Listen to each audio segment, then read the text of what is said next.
Good morning to all of you. मैं दशरथ सिंह एक बार फिर आपका एयरफोर्स की क्लास में स्वागत करता हूँ। आज अपन एक इंपॉर्टेंट लॉजिक देख रहे हैं जो अपन को 1 नंबर देगा एयरफोर्स में। इवन आप किसी भी एग्जाम की तैयारी करें तो यही सवाल आने हैं। एक होता है इफ आई वर या इफ आई वॉज।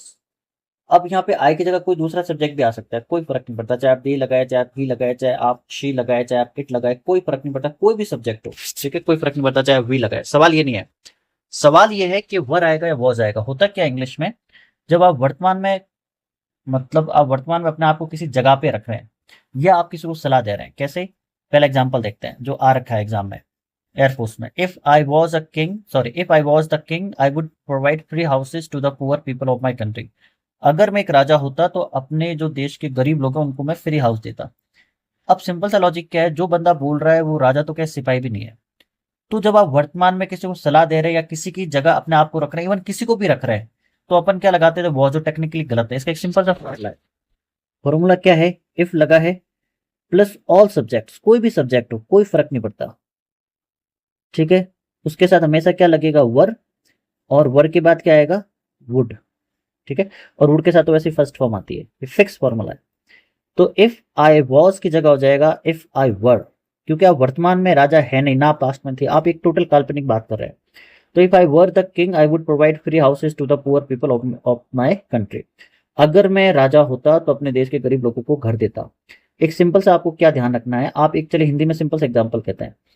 आपने कहा अगर मैं एक टीचर होता तो मैं वैसे पढ़ाता। तो आज की डेट में आप एक स्टूडेंट है, फ्यूचर में आप एक टीचर बन सकते हैं, पर आज आप एक स्टूडेंट है, ठीक है। किसी ने कहा अगर मैं एक सैनिक होता तो मैं ऐसे लड़ता। हो सकता है फ्यूचर में 6 महीने बाद, 2 महीने बाद, 2 साल बाद एक सैनिक बन जाए, लेकिन आज की डेट में वो एक स्टूडेंट है, वो सैनिक नहीं है, लेकिन वो एक काल्पनिक बात कर रहा है। किसी ने कहा अगर मैं एक बच्चा होता तो मैं ऐसे खेलता। किसी ने अगर मैं एक चिड़िया होता तो मैं उड़ जाता। Clear point? इस टाइप में जब भी अपने आपको किसी जगह, कोई भी किसी को जगह रखा, किसी ने कहा अगर यार वो एक राजा होता, कोई भी किसी को रखे, कोई फर्क नहीं है, सबके साथ क्या लगाना है? और सब्जेक्ट के साथ वर, ठीक है, और वुड, और वुड के साथ फर्स्ट फॉर्म आती है। सेकंड एग्जांपल देखते हैं जो लेटेस्ट आ रखे हैं। If I were you I would do it once. अगर मैं तुम होता है, तुम्हारी जगह होता, I would do it at once, तो मैं इसे एक बार में करता। तो ये नो इम्प्रूवमेंट में जाएगा। क्यों? क्योंकि वो काल्पनिक बात कर रहा है, सलाह दे रहा है, और उसने वर यूज किया है। अगर यहाँ पे वॉज होता तो फिर वो सवाल अलग तरह से बनता, वॉज होता तो वर आता, ठीक है।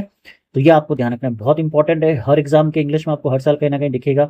1 नंबर फिक्स है। तो आपको सिंपल से क्या रखना है, इफ के साथ जितने भी सब्जेक्ट है वर आएगा प्लस वुड आएगा, फर्स्ट फॉर्म आएगी। जब भी आप वर्तमान में काल्पनिक किसी की जगह किसी को रखते हैं या किसी को सलाह देने की कोशिश करते हैं जो सच नहीं है, फ्यूचर में वो सच हो सकता है लेकिन आज की डेट में वो सच नहीं है, ठीक है। चलिए, कोई डाउट हो कमेंट करेगा, वीडियो को लाइक करेगा, चैनल को सब्सक्राइब करेगा। Thank you for watching. Thank you.